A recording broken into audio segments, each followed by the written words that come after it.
El carrito rechinaba suavemente sobre el azulejo pulido del supermercado, un sonido tan mundano, tan ordinario. ¿Quién iba a pensar que un simple viaje por comestibles cambiaría mi vida para siempre? Mi mano rozó la tuya en la caja, y tus ojos, llenos de una advertencia silenciosa, me detuvieron. Y luego, ese susurro: no bebas nada esta noche, y no vayas con él. Mis ojos se clavaron en los suyos. Un abismo de incredulidad y miedo se abría dentro de mí. ¿Qué había dicho? ¿Y por qué? Ella era una mujer menuda, de unos 50 años, con un uniforme del supermercado que le quedaba ligeramente grande y un moño desordenado, del que se escapaban mechones grises. Pero no era su apariencia lo que me conmocionó, sino la intensidad de su mirada. Sus ojos, de un color avellana profundo, no miraban por a través por de mí, sino por dentro por de mí, como si pudiera ver un futuro que yo desconocía. La luz fluorescente del pasillo creaba sombras duras bajo sus pómulos, acentuando una expresión de urgencia y desolación. Su voz, apenas un soplo que solo mis oídos lograron captar por encima del murmullo del supermercado, era áspera, cargada de una seriedad que helaba la sangre. No era una broma ni un error. Había una verdad desoladora en ese susurro, una advertencia vital que no podía ignorar. «Disculpe», logré balbucear, pero ella ya estaba escaneando el siguiente artículo, su rostro volviendo a la neutralidad de una empleada ocupada. Los siguientes clientes ya empujaban sus carritos, impacientes. No había tiempo para más preguntas. Mientras empacaba mis compras en un estado de semi-shock, una semilla de miedo, fría y afilada, se plantó en lo más profundo de mi pecho. Mi mente se negaba a procesar. ¿Una premonición? ¿Había presenciado algo? La idea era absurda, paranoica, pero mi estómago se apretaba con un nudo gélido. Esa completa extraña acababa de tejer una telaraña de terror en mi día perfectamente ordinario. Mientras empujaba el carrito hacia mi coche en el aparcamiento, la advertencia de la cajera resonaba en mi mente como un eco persistente, negándose a ser silenciada. «No bebas nada esta noche, y no vayas con él».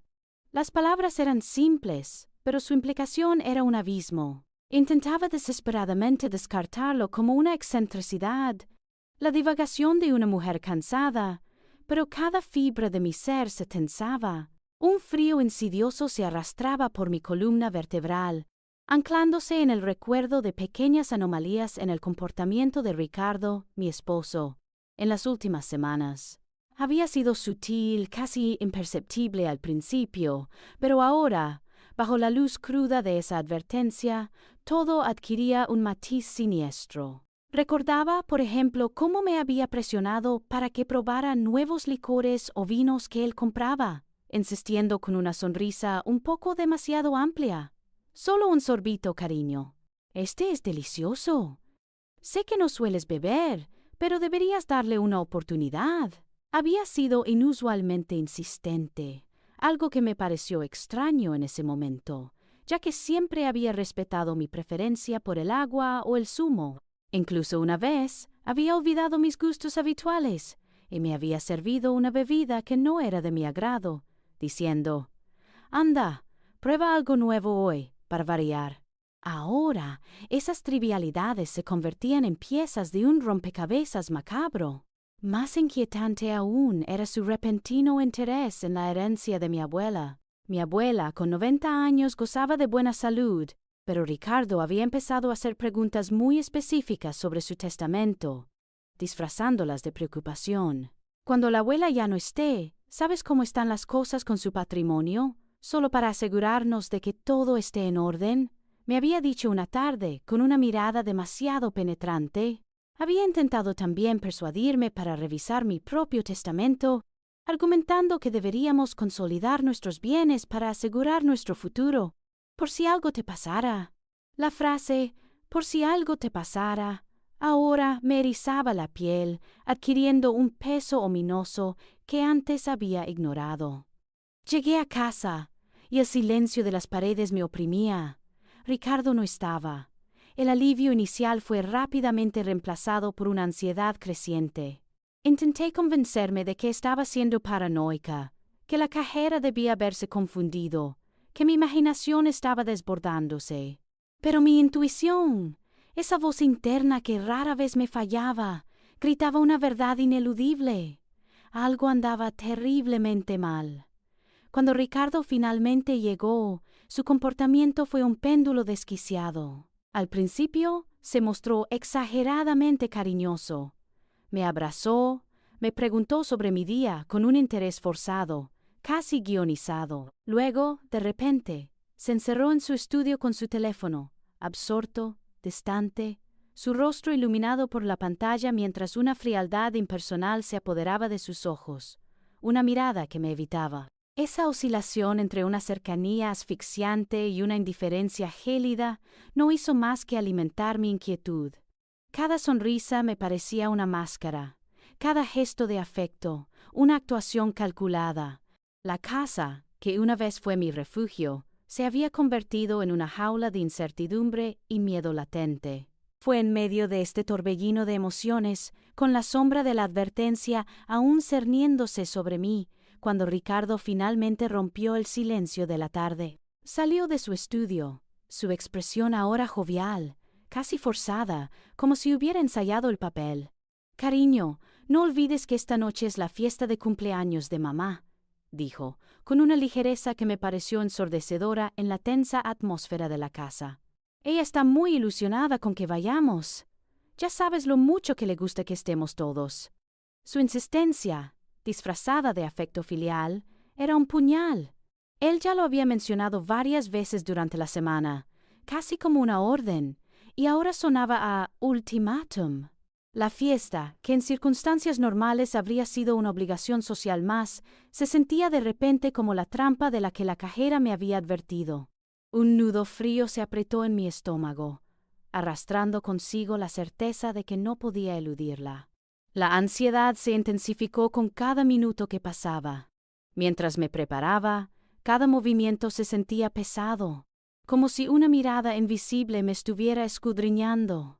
Me miraba en el espejo, intentando componer un rostro que irradiara normalidad, una sonrisa que ocultara el pánico creciente. Mis manos temblaban ligeramente al aplicar el maquillaje, y sentía que mis ojos reflejaban una turbación que ninguna capa de rímel podía disimular. Elegí un vestido que me había puesto en ocasiones similares, buscando la familiaridad, pero incluso la seda se sentía ajena, como una armadura inadecuada para la batalla que presentía. El perfume, que antes me hacía sentir elegante, ahora parecía un intento fútil de enmascarar el olor a miedo que creía emanar.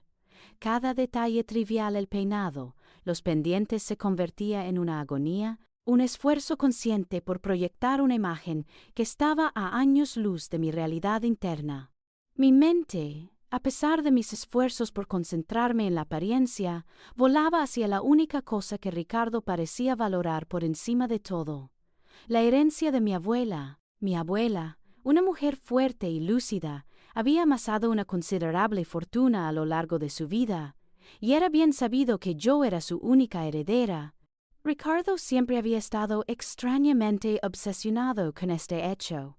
Sus preguntas, veladas en preocupación por el bienestar futuro de mi abuela, o en comentarios casuales sobre la administración de grandes patrimonios, habían sido constantes desde el día en que nos casamos.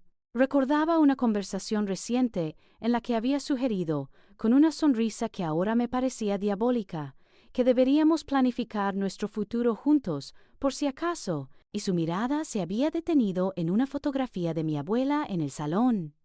Era un veneno lento, goteando en mi subconsciente hasta que la advertencia de la cajera lo convirtió en un torrente incontrolable. La relación con mi suegra, la madre de Ricardo, siempre había sido una fachada de cortesía helada. En la superficie todo era sonrisas y cumplidos vacíos, pero debajo latía una corriente subterránea de juicio y distancia. Ella nunca me había aceptado del todo, siempre considerándome de una clase inferior a la suya, o quizás simplemente no suficiente para su brillante hijo. Sus abrazos eran rígidos, sus palabras de afecto sonaban huecas.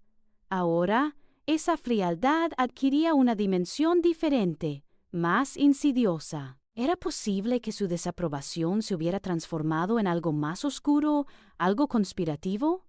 La idea era monstruosa, pero encajaba con la imagen del Ricardo que estaba descubriendo. El temor se adhería a mí como una segunda piel, y con cada paso hacia la puerta de salida, me convencía más de que esta noche no sería una celebración, sino una ejecución. El corto trayecto en coche hasta la casa de mi suegra fue un silencio ensordecedor. Ricardo, extrañamente animado, tarareaba una melodía ligera, ajeno, o quizás deliberadamente ciego, a la tormenta que rugía dentro de mí. Sus ojos chispeaban con una expectación que ahora me parecía siniestra, mientras los míos se aferraban a cada detalle del paisaje que pasaba, como si intentara memorizar el mundo antes de que se desvaneciera. Al llegar, la casa estaba brillantemente iluminada. Las risas y la música se filtraban a través de las ventanas, creando una atmósfera de aparente alegría que chocaba brutalmente con mi pavor. Mis pasos resonaban huecos en el sendero, cada uno acercándome más a lo que sentía como una trampa orquestada. En el umbral, mi suegra, con su sonrisa siempre un poco demasiado amplia y sus ojos fríos, nos recibió con un abrazo que me pareció un apretón helado. El ambiente festivo, con sus adornos brillantes y el bullicio de los invitados, era para mí una cortina pesada, falsa, que apenas podía disimular el aire viciado de una inminente fatalidad. Cada feliz cumpleaños sonaba a una sentencia velada. Ricardo se mezcló rápidamente con los invitados, su encanto superficial brillando en la multitud. Yo lo seguí, una marioneta en un escenario macabro, asintiendo a conocidos y esbozando sonrisas que no llegaban a mis ojos. De repente, vi a Ricardo excusarse, su mirada furtiva hacia el pasillo trasero, donde la privacidad era mayor. «Necesito hacer una llamada rápida», murmuró, alejándose. Una fuerza invisible, una combinación de pánico puro y una intuición aguda me impulsó a seguirlo. Mis movimientos fueron casi inconscientes, deslizándome discretamente entre los grupos de personas, mi corazón latiendo salvajemente en mi pecho. Me acerqué al pasillo trasero, donde la luz era más tenue y el murmullo de la fiesta se convertía en un zumbido distante. Ricardo estaba de espaldas a mí, hablando en voz baja, su figura enmarcada por la puerta entreabierta del pequeño despacho de su madre. Me detuve, sin atreverme a respirar, oculta tras una cortina pesada que separaba el pasillo de una alacena. Su voz, normalmente tan cálida y persuasiva conmigo, ahora era fría, calculada, despojada de cualquier emoción humana. «Todo está listo», dijo, y la frase atravesó mi alma como un cuchillo de hielo. «Mamá se encargará de mantenerla distraída en el salón. Ya le dije que la prepare, que le sirva la bebida que ella no suele tomar. Incoloro, insípido. Será rápido, no sentirá nada». Un escalofrío helado recorrió mi cuerpo al escuchar los detalles de su plan. «¿Y Sofía? ¿Ya está en el apartamento? Perfecto. Tan pronto como esto termine, estaré allí. Podremos empezar nuestra vida, sin obstáculos. Y la herencia, por supuesto, nos dará la libertad que siempre hemos deseado». Mi mundo se desmoronó en ese instante, no con un estruendo, sino con un silencio atronador que ahogó las risas de la fiesta. Mis rodillas amenazaron con ceder. Mi esposo, el hombre con el que había compartido mi vida, mi cama, mis sueños, estaba tramando mi asesinato con una frialdad espeluznante, y su propia madre era su cómplice. La caja de la cajera en el supermercado no había sido una locura, sino una terrible, desgarradora profecía. «Esta noche termina todo», repitió Ricardo, con una voz casi triunfante. Y la palabra termina se clavó en mi mente, pero con una certeza que él no podía prever. No sería mi vida la que terminaría, sino su reinado de engaño y traición. Ricardo salió del despacho, su rostro ahora una máscara de falsa afabilidad que antes me habría engañado por completo, pero que ahora se revelaba como una mueca grotesca, casi diabólica. En cada mano sostenía una copa de vino tinto el líquido oscuro bailando ligeramente con sus pasos, mientras se movía con una gracia que ahora me parecía siniestra. Se acercó a mí con esa sonrisa forzada, los ojos brillando con una luz extraña que, a la distancia, bien podría confundirse con afecto. Pero yo ya no era la mujer ingenua de hace unas horas. Su mirada era la de un depredador que se acerca a su presa, calculadora y despiadada, cada músculo de su rostro tensado en un engaño perfecto. «Aquí tienes, cariño», dijo, extendiéndome una de las copas, su pulgar rozando el borde del cristal, un contacto que se sintió como una quemadura gélida contra mi piel.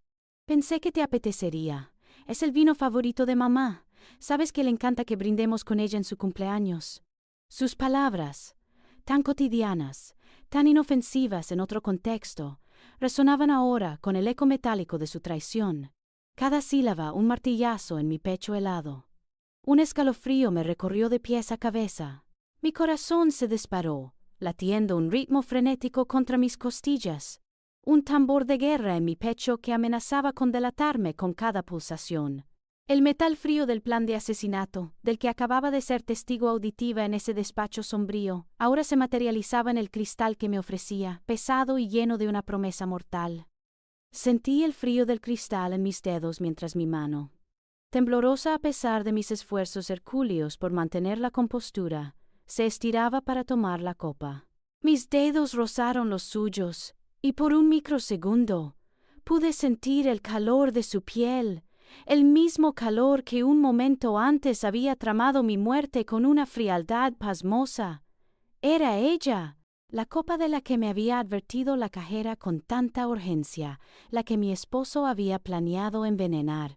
El veneno, incoloro e insípido, como él mismo había especificado por teléfono con una frialdad escalofriante, estaba ahora en mi mano, invisible y mortal.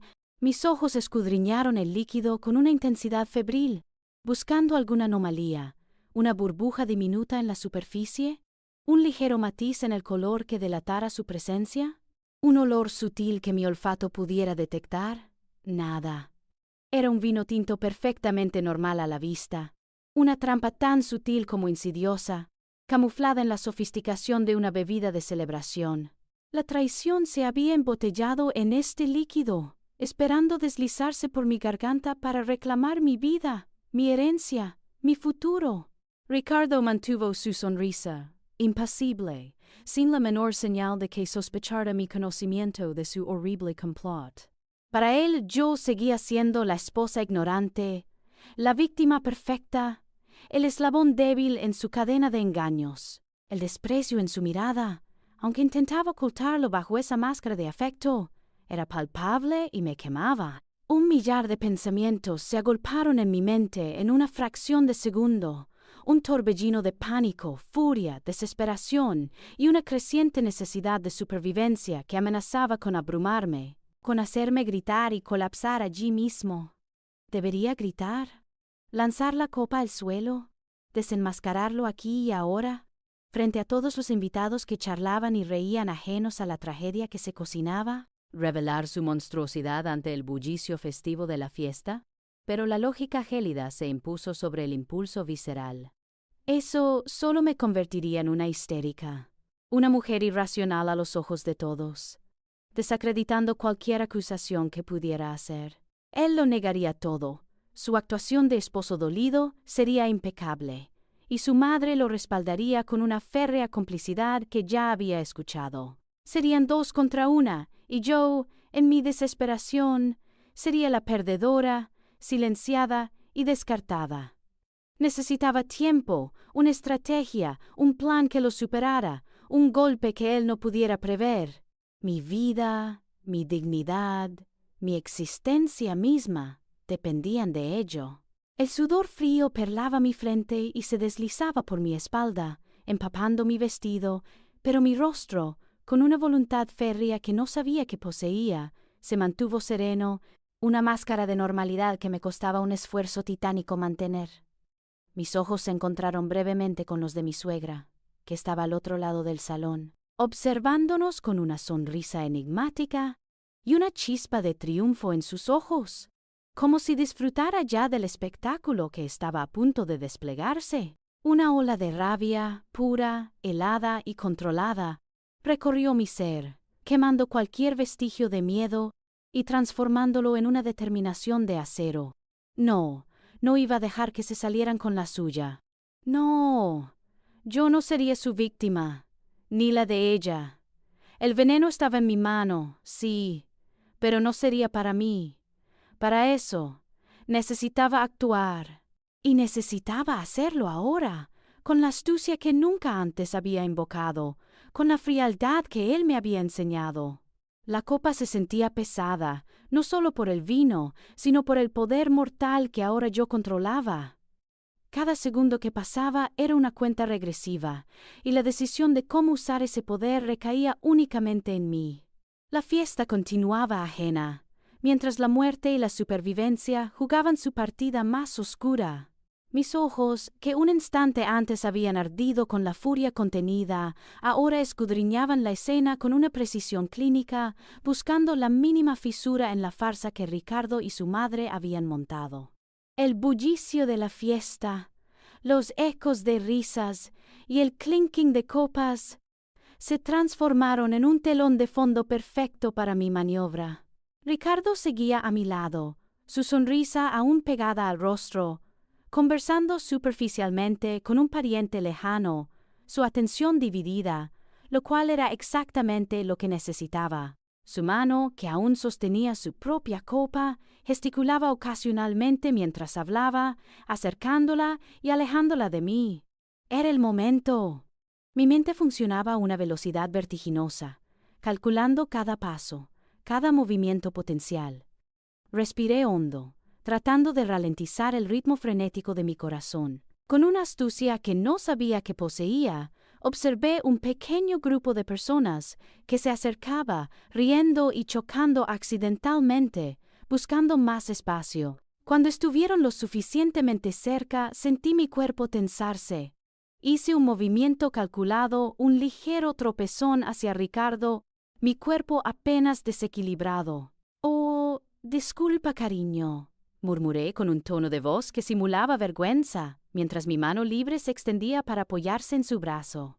En ese instante fugaz de contacto y desorientación mínima, mis dedos se deslizaron con una agilidad insospechada. Mi copa, la envenenada, fue deslizada con una suavidad imperceptible hacia su mano, mientras su copa, la segura, se acomodaba en la mía. Todo sucedió en un parpadeo, una fracción de segundo, un accidente que solo existió en mi mente.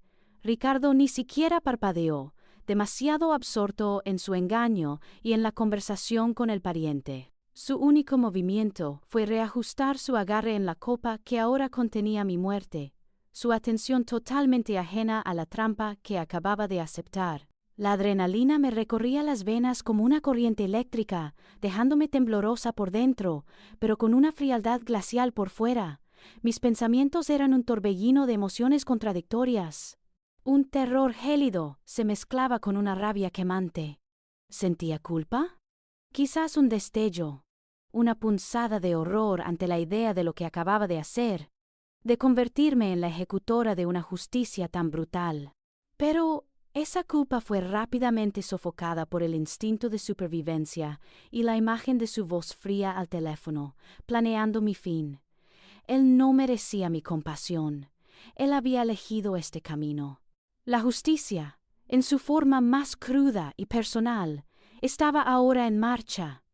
Miedo, sí, un miedo paralizante a ser descubierta, a que mi máscara se resquebrajara. Pero más fuerte era la determinación, la fría certeza de que era él o yo. Y yo, contra todo pronóstico, había decidido vivir. «Por mamá y por muchos años más de felicidad», dijo mi suegra, su voz resonando por el salón mientras levantaba su propia copa, y todos los invitados hicieron lo mismo. La tensión era insoportable, tan densa que podía casi masticarla. Ricardo, con la copa que contenía el veneno ahora firmemente en su mano, me sonrió, un gesto que antes me habría parecido dulce, pero que ahora revelaba la profundidad de su hipocresía. Levanté mi copa, la que él había sostenido, y que ahora sabía que era segura. Nuestros ojos se encontraron por un momento, un abismo de mentiras entre nosotros que solo yo percibía. Él no sospechaba nada, su mirada solo reflejaba la impaciencia de un hombre a punto de resolver un problema.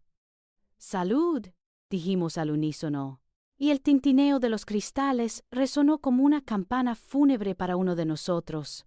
Cerré los ojos por un instante, el vino quemando ligeramente mi garganta, sabiendo que él ahora sostenía su propio veneno, y el destino había invertido su cruel guión. La partida de ajedrez había dado un giro inesperado, y el rey, sin saberlo, había movido su propia ficha hacia la muerte. Abrí los ojos. Ricardo bebió de su copa, el líquido deslizándose por su garganta con una facilidad alarmante. Un instante de quietud, casi una eternidad, se cernió sobre la celebración. Mi mirada no se apartaba de él, cada segundo era un latido ensordecedor en mis oídos. Al principio no hubo nada. Continuó su conversación trivial con el pariente, una sonrisa fija en su rostro, la risa de los demás ahogando el estruendo de mi propio pánico interno. Pero luego, un cambio sutil. Frunció el ceño, como si una molestia repentina le hubiera asaltado. Su mano se llevó al cuello, un gesto rápido e inconsciente, como si la corbata le apretara demasiado. Los minutos se estiraron, cada uno un siglo. La música y las risas de la fiesta parecían difuminarse, y todo mi universo se redujo a observar cada microexpresión en el rostro de Ricardo. Su color empezó a palidecer, un tono ceniciento que se extendía bajo la piel de su barbilla. Sus ojos, antes llenos de una falsa chispa, ahora mostraban una confusión creciente, una lucha interna por comprender lo que le sucedía. Dio un paso atrás, un tambaleo apenas perceptible que confundió con un movimiento torpe para coger más aire. Pero el aire no llegaba. La sonrisa se desvaneció, reemplazada por una mueca de agonía, una comprensión tardía que lo golpeaba con la fuerza de un rayo. Sus manos se aferraron al mantel de la mesa. Su cuerpo se sacudió con un temblor que no podía ocultar. Un vaso cayó al suelo con un tintineo, pero nadie se dio cuenta. Aún. Entonces, el caos estalló. Con un grito ahogado que cortó el murmullo de la fiesta como un cuchillo, Ricardo se desplomó. Su cuerpo se convulsionó violentamente, los ojos desorbitados, la espuma brotando de sus labios. El impacto fue brutal, derribando una mesa auxiliar, enviando platos y copas a volar, salpicando comida por el suelo. Un silencio atronador envolvió el salón por un segundo, un silencio preñado de horror. Luego, los gritos. Gritos agudos de pánico y confusión estallaron entre los invitados. «¡Ricardo!», bramó mi suegra, su voz lacerada por un terror genuino que me perforó el corazón, a pesar de todo. Se abalanzó sobre él, ignorando el caos a su alrededor, intentando desesperadamente levantarlo, sacudiéndolo, gritando su nombre. Algunos invitados retrocedieron horrorizados, otros se apresuraron a ayudar, pero la escena era de puro, desgarrador pánico. La celebración se había transformado en una pesadilla. Mi cuerpo temblaba, no por miedo, sino por la descarga eléctrica de la situación. Respiré hondo 1, 2, 3 veces, forzando a mi mente a mantenerse fría, calculadora. Mi actuación debía ser impecable. Con una calma que no sentía, me arrodillé junto a Ricardo, mi mano rozando su frente febril por un instante fugaz. Luego, me puse de pie y busqué mi teléfono. Mis dedos se movieron con una precisión extraña, como si no pertenecieran a mi cuerpo. «¡Llamen a una ambulancia! ¡Rápido!», grité, mi voz teñida de la desesperación que se esperaba de una esposa en apuros. Marqué el número de emergencias, mi voz clara y concisa al describir la situación, la dirección, los síntomas. «Mi esposo se ha desplomado, está convulsionando. Sí, en la fiesta de cumpleaños de su madre. Necesita ayuda urgentemente». Por fuera era la esposa preocupada, la víctima aturdida por la tragedia. Por dentro, un huracán de emociones se desataba, un horror gélido por la monstruosidad del veneno, la imagen de su rostro contorsionado, el caos que había desatado. Pero bajo todo eso, una punzada de algo más, algo parecido a la justicia, fría y desapacible, se extendía en mi pecho. Había sobrevivido. Y él, el arquitecto de mi muerte, había bebido de su propia copa. El chillido ensordecedor de la sirena de la ambulancia perforó la noche festiva, un sonido lúgubre que se llevó consigo los últimos vestigios de la alegría forzada. Observé cómo los paramédicos subían a Ricardo a la camilla, su cuerpo inerte y pálido, y mi propia respiración se enganchó en mi garganta.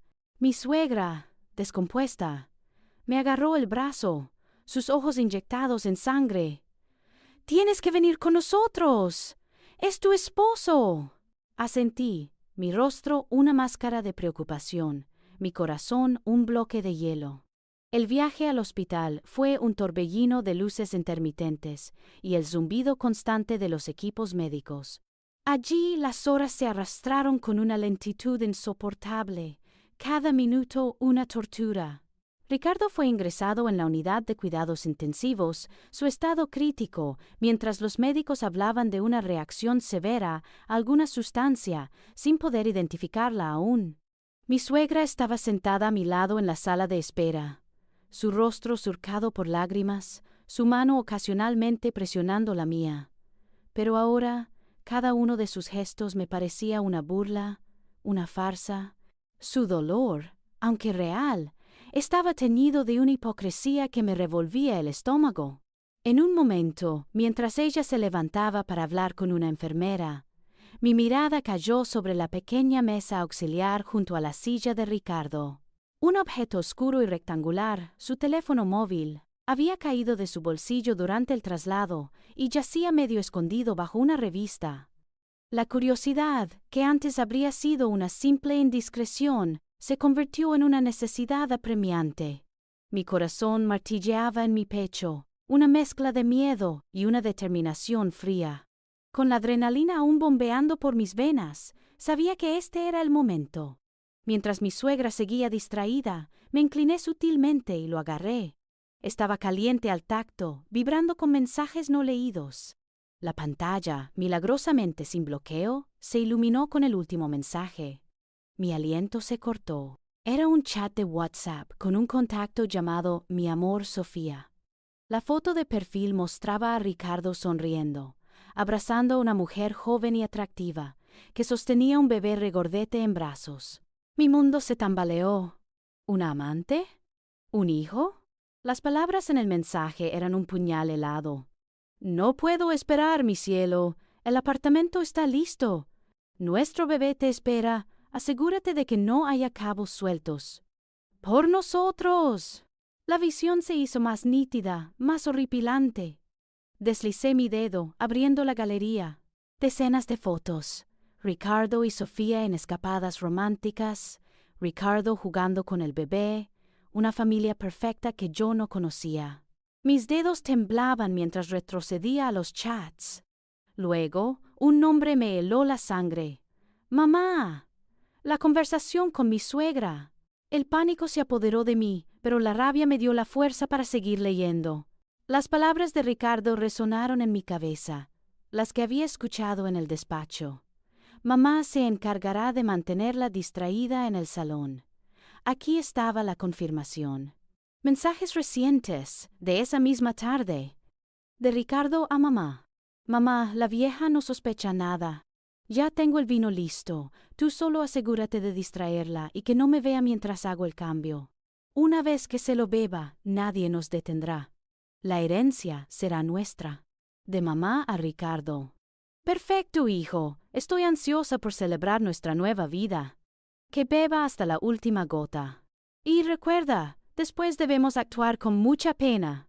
Las palabras, claras y concisas, se clavaron en mi cerebro.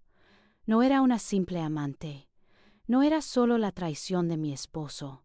Era un plan meticuloso, depravado, en el que mi propia suegra, la mujer que ahora lloraba a mi lado, era cómplice. Un plan para envenenarme, para quedarse con la herencia de mi abuela, para empezar una nueva vida con su otra familia. La vieja a la que se referían era yo. Sentí una oleada de náuseas. El aire del hospital se volvió irrespirable. La traición no era solo de Ricardo, sino de la misma mujer que me había ofrecido la copa envenenada en la fiesta, que había actuado con una frialdad y una hipocresía tan profundas que me dejaban sin aliento. Mis manos apretaron el teléfono con tanta fuerza que mis nudillos se pusieron blancos. Las lágrimas brotaron de mis ojos, no de tristeza, sino de una furia helada, de un dolor tan inmenso que amenazaba con destrozarme. Había estado a punto de morir a manos de las dos personas en las que, ingenuamente, había confiado mi vida. Pero la ira se convirtió en una determinación de acero. No, esto no terminaría así. Yo había sobrevivido, y ahora ellos pagarían. Cada mensaje, cada foto era una prueba irrefutable de su conspiración. La partida había cambiado de tablero, y yo tenía las fichas en mi mano. Con el teléfono ardiendo en mis manos, levanté la vista hacia mi suegra, que acababa de regresar a su silla, limpiándose las lágrimas con un pañuelo de encaje. Su rostro, antes retorcido por una pena que ahora me parecía grotesca, aún conservaba vestigios de su falsa aflicción. «Esto», dije, mi voz extrañamente calmada, un contraste escalofriante con el huracán de rabia que rugía dentro de mí. «Esto es lo que su hijo hizo. Esto es lo que usted hizo con él». Ella me miró, confundida, su mirada aún nublada por las lágrimas fingidas. «Cariño, ¿de qué hablas? Este no es momento para tonterías. Ricardo está entre la vida y la muerte». Desbloqueé el teléfono y con un movimiento deliberado le puse la pantalla frente a sus ojos, abriendo el chat con Sofía y luego el suyo propio. Sus ojos se abrieron desmesuradamente, un reconocimiento gélido reemplazando instantáneamente la preocupación impostada. El pañuelo cayó de su mano al suelo con un suave susurro, tan insignificante como sus mentiras. El color se drenó de su rostro, dejando una palidez cadavérica. Pánico. Era pánico puro lo que vi en sus ojos, un miedo animal que brilló antes de que intentara sofocarlo. «No, no es posible», balbuceó, su voz apenas un hilo, intentando arrebatarme el teléfono. Pero yo lo sujeté con firmeza, mi agarre inquebrantable. «Esto es una trampa, una invención. Estás intentando culpar a mi hijo por lo que sea que le haya pasado». «¿Una invención?», respondí, mi voz subiendo un tono, pero aún controlada por la fría furia. «Leí su plan, escuché cada detalle, el veneno incoloro, insípido». ¿Cómo usted me distraería mientras él hacía el cambio? Su nueva vida con Sofía y el bebé, financiada con la herencia de mi abuela. ¿Cree que soy estúpida? En ese momento, como si la escena no pudiera volverse más cruel, una figura se acercó por el pasillo. Era Sofía. Sus ojos, llenos de una ansiedad que no parecía fingida, buscaban en la sala de espera. Me vio a mí, luego a la suegra, y su rostro se iluminó con un rastro de alivio al reconocerme, pensando quizás que yo era una aliada en la desgracia de Ricardo, pero su sonrisa se desvaneció al ver la expresión gélida en mi rostro y el teléfono en mi mano. Llevaba un abrigo largo que no ocultaba del todo su figura, evidenciando que había dado a luz hacía poco tiempo. «¿Qué está pasando?», preguntó Sofía, su voz temblorosa, dirigiéndose a la suegra.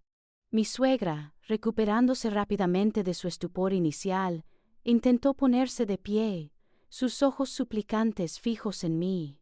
«No le hagas caso, hija. Está loca, celosa. Es una conspiración contra Ricardo». «¿Una conspiración?», repetí, mi voz cortante como el hielo. Me volví hacia Sofía, mostrándole directamente la pantalla del teléfono, con la foto de ella y el bebé junto a Ricardo. «Este hombre, su amor, el padre de su hijo, es mi esposo, y esta noche él intentó matarme, con la ayuda de su madre». Sofía miró la pantalla, luego a mí y luego a la suegra. Su rostro, antes pálido, se tiñó de un rojo furioso, luego de un verde bilioso. Sus ojos se abrieron con el mismo pánico que había visto en mi suegra, pero también con una mezcla de shock y una negación desesperada. «No, eso no es verdad», exclamó Sofía, su voz un chillido ahogado que atrajo algunas miradas de otros pacientes. «Ricardo me dijo que te ibas a divorciar, que solo esperabas el momento adecuado. Él me ama, somos una familia». Las lágrimas comenzaron a rodar por sus mejillas. Pero eran lágrimas de autoengaño y miedo, no de arrepentimiento. «Usted está equivocada. Estás intentando destruirnos. Por favor, piensa en el bebé. Él no tiene la culpa».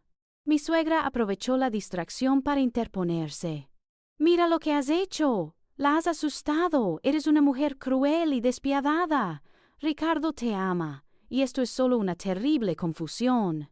Él nunca haría algo así». Intentó arrebatarme el teléfono de nuevo, sus uñas arañando mi piel. «Devuélveme el teléfono de mi hijo. Estás robando sus pertenencias». ¿Amor? ¿Confusión? Espeté, dando un paso adelante, mi voz resonando con una autoridad que las hizo retroceder a ambas. «Escuché cada palabra, señora. Usted le aconsejó cómo actuar, cómo mantener la farsa. Y usted...» Me volví hacia Sofía, mi mirada fulminante. Usted era su incentivo. La herencia de mi abuela era el premio gordo para su nueva vida. ¿Y el bebé? ¿Pensaban que con un bebé y mi muerte nadie cuestionaría nada? El impacto de mis palabras las golpeó con fuerza. Sofía se derrumbó en una silla, sollozando incontrolablemente, su mano protectora sobre su vientre. Mi suegra, aunque todavía intentaba mantener una postura desafiante, había perdido su compostura. Sus ojos, ahora desprovistos de su astucia habitual, solo reflejaban un miedo profundo y la conciencia de haber sido descubierta. «¿Te va a culpar de esto?», espetó con la última pizca de veneno que le quedaba, refiriéndose al estado de Ricardo. «¿Te va a culpar de que él esté en ese estado?». La rabia pura, una furia helada que había estado gestándose en mi interior, finalmente se desató, pero controlada, precisa. «¡Que me culpe! No me importa lo que él diga. Tengo las pruebas. Y esta vez, la justicia se hará». El dolor de la traición seguía ahí, un agujero lacerante en mi pecho, pero ya no me paralizaba. Se había transformado en una fuerza implacable, una determinación de acero que me impulsaba hacia adelante. No había vuelta atrás, no habría clemencia. Ellos habían planeado mi muerte y yo había sobrevivido. Ahora harían frente a las consecuencias. Y yo sería el instrumento para que pagaran por cada mentira, cada engaño, cada gota de veneno. La partida no había terminado, apenas estaba comenzando. La furia me había dado la fuerza para enfrentar a mis verdugos, pero la justicia requería más que una simple confrontación. Necesitaba un estratega, una guía en el laberinto legal que se abría ante mí. Al día siguiente, con el teléfono de Ricardo como un talismán en mi bolso y la certeza de su traición grabada a fuego en mi alma, busqué a Elena, una abogada de reputación intachable que me había sido recomendada por una vieja amiga de mi abuela. Su oficina sobria y eficiente me transmitió la primera sensación de seguridad en días. Sus ojos inteligentes y serios escucharon mi historia con una calma que me tranquilizó, sin juzgar, solo absorbiendo cada detalle escalofriante. Elena asintió gravemente al terminar mi relato, la expresión de su rostro inalterable. «Esto es grave, muy grave», dijo, su voz tranquila y firme, «pero tenemos pruebas. Y eso es lo más importante». Me explicó los pasos a seguir, un camino arduo y lleno de obstáculos, pero que por primera vez me dio una visión clara de cómo podía recuperar mi vida. Su enfoque era metódico, casi clínico, lo que contrastaba con el torbellino emocional que me consumía. Y precisamente por eso me anclaba a la realidad. «Tenemos que movernos rápido», me advirtió. «Ellos intentarán borrar sus huellas». Esa frase avivó mi determinación. Bajo su dirección, comenzamos la recolección de pruebas, un proceso que se sintió como armar un rompecabezas macabro. El teléfono de Ricardo fue el primer y más crucial hallazgo. Elena se aseguró de que fuera examinado forensemente, extrayendo cada mensaje, cada llamada, cada foto que delineaba la doble vida de mi esposo y la complicidad de su madre y Sofía. Los mensajes explícitos sobre el plan de asesinato, la distribución de la herencia y los detalles de la nueva familia de Ricardo fueron clasificados y archivados con meticulosidad. Era una prueba irrefutable de su conspiración, tan fría y calculada como yo había temido. Luego vinieron los registros bancarios. Ricardo había estado moviendo grandes sumas de dinero, desviando fondos hacia cuentas que no me eran conocidas, preparando su escape y la financiación de su nueva vida.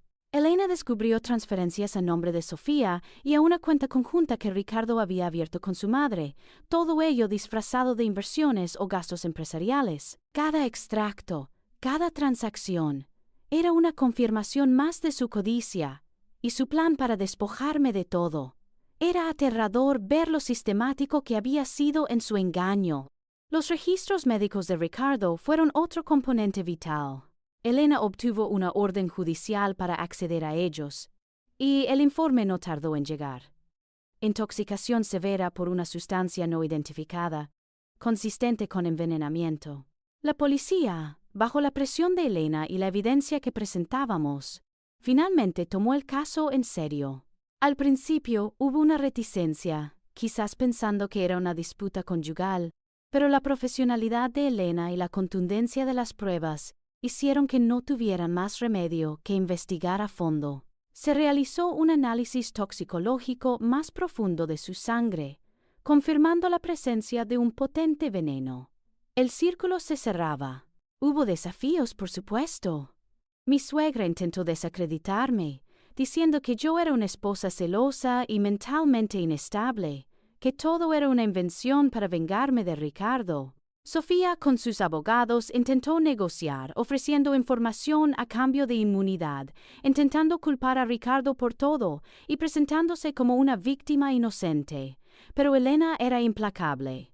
Cada mentira, cada intento de sabotaje por parte de los conspiradores, solo fortalecía nuestro caso. Teníamos la verdad. Y lo más importante, teníamos las pruebas. El veneno en la copa de Ricardo era la pieza final y más contundente del rompecabezas.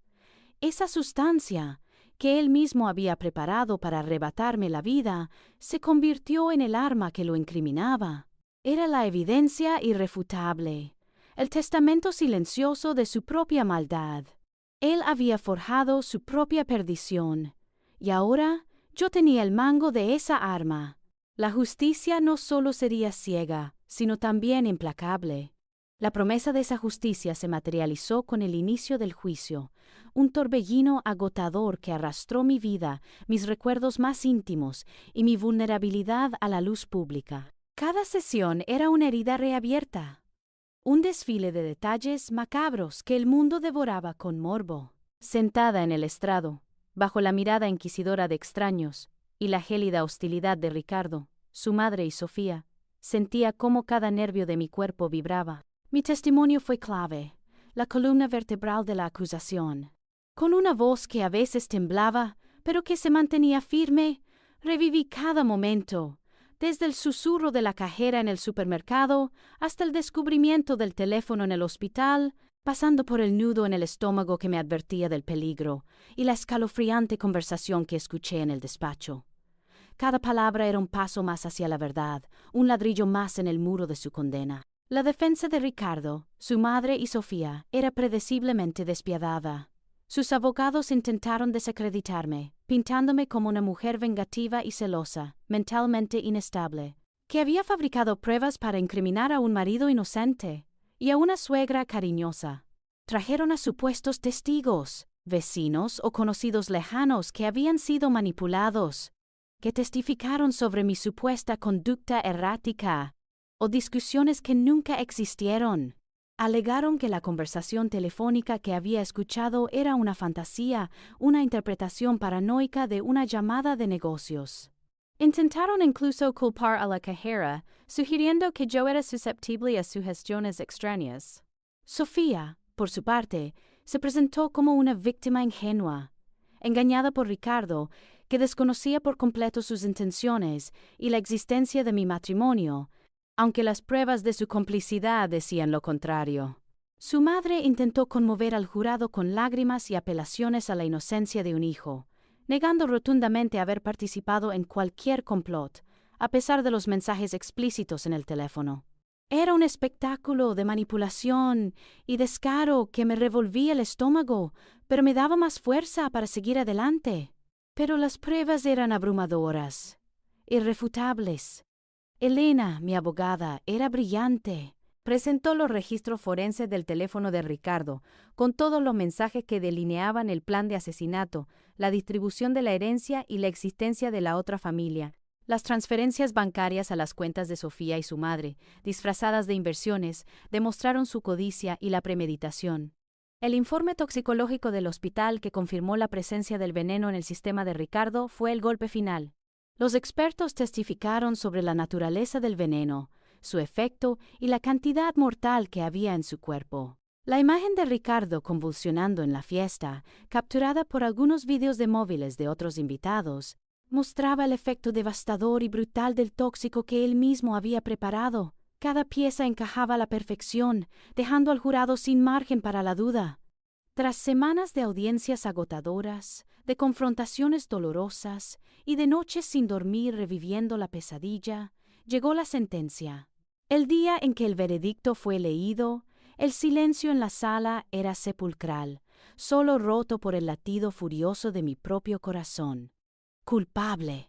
La palabra resonó, rotunda, para Ricardo, para su madre e incluso para Sofía por su complicidad en la conspiración. Un escalofrío me recorrió de la cabeza a los pies. Mis ojos se fijaron en Ricardo, su rostro una máscara de incredulidad y rabia contenida. Su madre se desplomó, sus sollozos guturales llenando la sala. Sofía, con lágrimas de desesperación, abrazó a su abogado. Fue una sensación agridulce. Por un lado, un alivio inmenso, la culminación de meses de lucha, de miedo y de resiliencia. La justicia se había hecho. Los verdugos pagarían por su traición. Pero, por otro lado, una tristeza profunda y lacerante por todo lo que se había perdido. Mi matrimonio, la confianza en el amor, la inocencia que una vez creí tener, se habían desvanecido para siempre. Era el final de una era y el comienzo de otra, una que yo no había elegido, sino que había sido forzada a forjar a partir de las cenizas de mi vida destrozada. Pero, al menos, la verdad había prevalecido, y yo había sobrevivido. La euforia de la victoria fue efímera, una ráfaga de viento que apenas rozó mi alma antes de ser reemplazada por un cansancio abrumador, más profundo que cualquier fatiga física. El veredicto de culpabilidad, aunque satisfactorio, no trajo la paz inmediata que anhelaba. En cambio, me dejó en un vacío estruendoso. La adrenalina que me había impulsado durante meses ahora se disipaba, dejando tras de sí una inmensa desolación.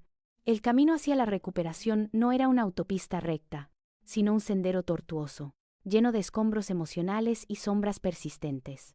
Necesitaba desprenderme de todo lo que me ataba a la pesadilla, empezar de nuevo, no solo legalmente, sino desde lo más profundo de mi ser. La primera decisión, difícil pero ineludible, fue vender la casa que había compartido con Ricardo. Cada rincón, cada objeto, cada sombra danzante en las paredes estaba impregnado de recuerdos envenenados.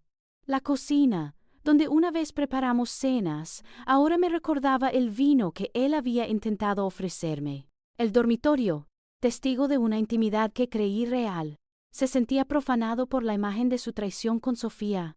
No era solo una casa, era una tumba para mi pasado, un monumento a la mentira. Empaquetar mis pertenencias fue un acto de arqueología emocional. Cada fotografía, cada regalo, cada mueble evocaba un fantasma. A veces, las lágrimas brotaban sin control al tocar un objeto que una vez representó amor, ahora una prueba de engaño. Otras veces, una rabia helada me invadía, dándome la fuerza para deshacerme de todo, sin remordimientos, para purgar mi espacio de su presencia corrosiva. Lo que no tenía un valor sentimental genuino o lo que estaba demasiado manchado por su memoria, fue desechado sin piedad. Fue un proceso catártico y doloroso a partes iguales, una despedida amarga pero necesaria de una vida que nunca fue lo que parecía. Pero la casa no era lo único que debía cambiar. La sombra de la traición era tan densa que sentía que mi propio nombre estaba contaminado por ella. No quiero ser la mujer que casi fue asesinada por su esposo, me dije un día frente al espejo, la voz temblorosa pero firme. Quiero ser alguien nuevo, alguien que se reconstruye. Y así, tomé la decisión de cambiar mi nombre legalmente. No era una huida, sino un renacimiento. Era un acto de empoderamiento, un borrón y cuenta nueva para mi identidad. Quería dejar atrás el estigma, las miradas de lástima o curiosidad, la sensación de que mi pasado me definiría para siempre. Este cambio, más allá de lo burocrático, fue un paso gigante en la reconstrucción de mi autoestima, una afirmación de que yo controlaba mi narrativa, no ellos. El trauma, sin embargo, no se disipa con una venta o un cambio de nombre. Se aferra, se anida en los lugares más profundos de la mente y el corazón. Las noches eran a menudo un campo de batalla contra los recuerdos, la mirada gélida de Ricardo, el susurro de la cajera, el sabor amargo del miedo. Decidí buscar ayuda profesional, un paso crucial que Elena, mi abogada, había sugerido. La terapia se convirtió en mi santuario, un espacio seguro donde podía desempacar el horror, el dolor y la furia sin sentirme juzgada. Mi terapeuta, una mujer empática con ojos sabios, me enseñó a procesar el torbellino de emociones, a desmantelar la culpa irracional que a veces me invadía y a entender que no era mi culpa haber sido traicionada. Hablamos de la importancia de escuchar mi intuición, de la fortaleza que había mostrado y de la necesidad de reconstruir la confianza en mí misma y en el mundo. Fue un trabajo arduo, lleno de momentos de profunda vulnerabilidad y revelaciones dolorosas, pero cada sesión era un paso adelante. Aprendí a perdonarme por la ceguera de mi amor y a reconocer la increíble resiliencia que había descubierto dentro de mí. Los desafíos personales eran inmensos. La dificultad para dormir, los sobresaltos ante ruidos repentinos, la cautela extrema con las nuevas personas que entraban en mi vida. No era fácil, pero con cada pequeño avance, con cada lágrima derramada y cada verdad afrontada, sentía que los pedazos de mi ser se unían, no en la forma original, sino en una nueva, más fuerte y auténtica. Estaba recogiendo los fragmentos, uno a uno, y con cada uno reconstruía no solo mi vida, sino también mi espíritu. El anhelo de un nuevo comienzo, de un lienzo en blanco donde pintar la vida que merecía, me llevó lejos de todo lo conocido. Fue una decisión meditada, sopesada con la cautela de quien ha aprendido a desconfiar, pero impulsada por una fe renovada en mi propia fuerza. Elegí esta ciudad costera casi al azar, como si una fuerza invisible me hubiera guiado a un punto del mapa que susurraba promesas de olvido y renovación. Quería un lugar donde el pasado se sintiera distante, donde el aire salado lavara las viejas heridas y el horizonte ilimitado prometiera algo más que recuerdos amargos. Hubo momentos de duda, por supuesto, noches en las que la magnitud de mi soledad y la incertidumbre de un futuro desconocido amenazaron con ahogarme. ¿Estaba huyendo de mi dolor o simplemente lo estaba arrastrando a un nuevo paisaje? ¿Estaba tomando la decisión correcta al dejar atrás cada vestigio de mi vida anterior? Pero cada vez, el eco de la voz fría de Ricardo planeando mi fin, la imagen del veneno en la copa y la ineludible verdad de su traición me recordaban que no había vuelta atrás, solo hacia adelante. No era huida, era supervivencia, era crecimiento. Finalmente, me mudé a un pequeño apartamento con vistas al mar. No era lujoso, pero la sencillez de sus paredes blancas y la luz que inundaba cada rincón eran un bálsamo para mi alma. Abrí la ventana y el sonido de las olas, rítmico y constante, se convirtió en mi nueva banda sonora, un contrapunto sereno a los tumultuosos ecos de mi pasado. Cada amanecer tenía el cielo de tonos dorados y rosados, y cada atardecer pintaba el horizonte con pinceladas de fuego, recordándome la belleza inquebrantable del mundo, ajena a las miserias humanas. Por primera vez en mucho tiempo, sentí que podía respirar sin que un peso invisible oprimiera mi pecho. En esta soledad no encontré vacío, sino una paz reparadora, sin la presencia asfixiante de Ricardo, sin el miedo constante a la traición o al juicio. Pude empezar a redescubrir quién era yo más allá de mi rol de esposa o víctima. Pasaba horas mirando el mar, dejando que mi mente divagara, procesando las capas de trauma que se habían acumulado. Aprendí a disfrutar de mi propia compañía, a escuchar mis pensamientos sin temor, a darme permiso para ser vulnerable y poco a poco a reconstruir mi identidad. Ya no era la esposa de Ricardo ni la mujer del escándalo. Era simplemente yo, un ser humano en proceso de sanación, con sus cicatrices visibles, sí, pero también con una fuerza recién descubierta que me sorprendía cada día. El silencio de la casa ya no era opresivo, sino un lienzo para mis propios pensamientos, mis propias decisiones, mi propia vida. Empecé a encontrar felicidad en pequeños actos, casi imperceptibles, pero profundamente significativos. Caminaba por la playa cada mañana, sintiendo la arena fría bajo mis pies y el viento salado en mi rostro, una sensación de libertad que antes me era ajena. Recogía conchas, pequeñas joyas dejadas por el mar, y las ordenaba en el alféizar de mi ventana, cada una un símbolo de la belleza que podía encontrar en los detalles más nimios. Desempolvé mis viejos pinceles y comencé a pintar de nuevo, plasmando en el lienzo los colores del mar y el cielo, dejando que la creatividad fluyera sin expectativas. Me inscribí en una clase de yoga, buscando reconectar con mi cuerpo, escuchar sus señales y liberar la tensión acumulada. Volví a leer libros, sumergiéndome en historias que me permitían escapar y, al mismo tiempo, reflexionar sobre mi propia resiliencia. Poco a poco, con cada pincelada, con cada inhalación profunda, con cada paso en la arena, sentía que volvía a conectar con la vida, con la persona que estaba destinada a ser. El miedo se disipaba, reemplazado por una serena gratitud y la esperanza de un futuro que por primera vez sentía que me pertenecía por completo. Meses después, con el mar como testigo silencioso de mi renacimiento, una profunda necesidad de cerrar un capítulo más se instaló en mi corazón.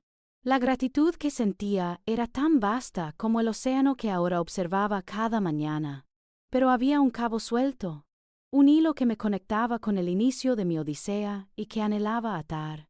Era un impulso que no podía ignorar. Tenía que volver a aquel supermercado, no por miedo, no por nostalgia, sino por un deseo inquebrantable de dar las gracias a mi ángel guardián, a la mujer que, con un simple susurro, me había devuelto la vida. El viaje de regreso fue surrealista.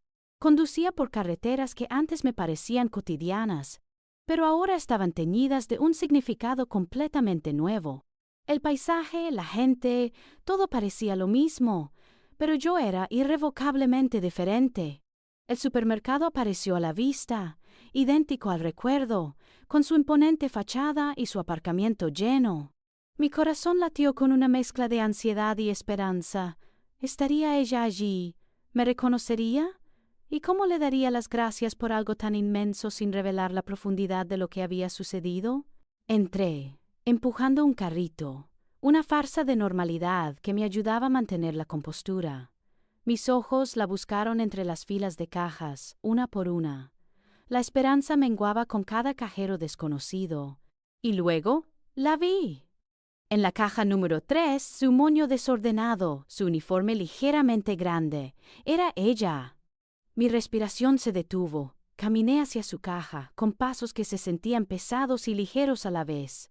Mientras colocaba mis pocas compras en la cinta, nuestros ojos se encontraron.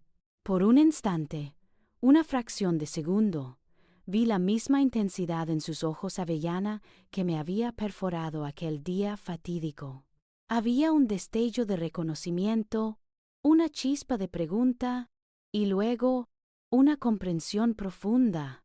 No hubo necesidad de palabras, no pronuncié un sonido, solo le di una sonrisa que nacía de lo más profundo de mi ser, genuina y llena de una gratitud abrumadora. Era una sonrisa que decía, lo entendí, sobreviví, gracias. En sus ojos vi un alivio silencioso, una confirmación muda de que ella también recordaba. Ella me devolvió la sonrisa. Era una sonrisa pequeña, apenas un movimiento de los labios, pero irradiaba una calidez y una sabiduría que se adentraron en mi alma. No hizo preguntas. No dijo nada sobre aquel día. Simplemente asintió levemente, como si todo lo que había sucedido desde entonces fuera una historia que ella ya conocía, una premonición que se había cumplido. En ese breve e íntimo intercambio de miradas, bajo la luz fluorescente de un supermercado bullicioso, sentí que la vida había cerrado un círculo completo. El miedo se había transformado en libertad, la traición en resiliencia y la desesperación en una paz profunda. Había regresado al punto de partida, pero no como la misma mujer. Era una nueva Joe, forjada en el fuego de la supervivencia, lista para lo que viniera y eternamente agradecida. Al dejar atrás el bullicio del supermercado, la quietud de mi nuevo hogar junto al mar se convirtió en el escenario perfecto para desentrañar las lecciones que la vida, con su crueldad y su gracia, me había enseñado. La más palpable de todas fue la irrefutable verdad sobre la intuición. ¿Cuántas veces, en esos primeros días de duda, mi razón había intentado acallar la pequeña voz de alarma que resonaba en mi interior? Había descartado las extrañas insistencias de Ricardo como peculiaridades, su interés por la herencia como mera previsión y la frialdad de su madre como una simple distancia. Pero esa cajera, una completa extraña, había validado mi presentimiento más oscuro con apenas un susurro. Me había enseñado que la lógica puede ser un velo, pero la intuición es un faro inquebrantable que ilumina las verdades más incómodas. Ahora juro escucharla siempre, con la misma reverencia que una vez le negué, sabiendo que es el más valioso de mis escudos. También me asombró la asombrosa resiliencia del espíritu humano. De una mujer pasiva, sumida en la rutina y la confianza ciega, fui forzada a convertirme en una estratega, una superviviente. Atravesé el pánico, la ira, la traición más profunda, y emergí no solo intacta, sino fortalecida. Cada lágrima derramada, cada noche en vela, cada confrontación, fue un cincel que esculpió una versión más dura y auténtica de mí misma.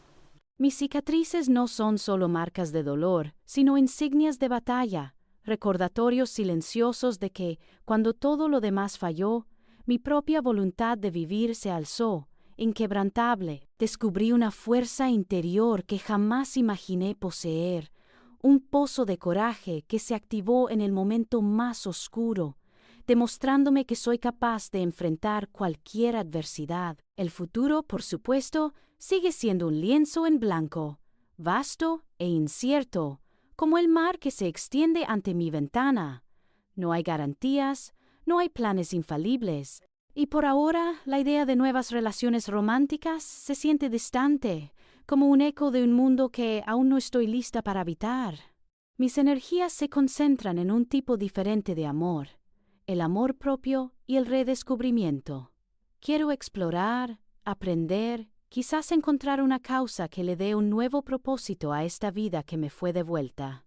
Me veo dedicando tiempo a la lectura, a la escritura, quizás viajando a lugares que siempre soñé. Quizás incluso un día, compartiendo mi historia para ayudar a otras mujeres a escuchar su propia intuición, a confiar en su instinto, a encontrar su propia voz cuando el mundo intenta silenciarlas. Estoy lista para lo que venga. Una mujer nueva, libre de las cadenas del pasado, y en paz con las sombras que he superado. Mi corazón, aunque marcado, late con una esperanza renovada, vibrando con la promesa de días tranquilos y la oportunidad de construir una felicidad genuina, forjada por mí misma, pieza a pieza, bajo el sol de un nuevo amanecer.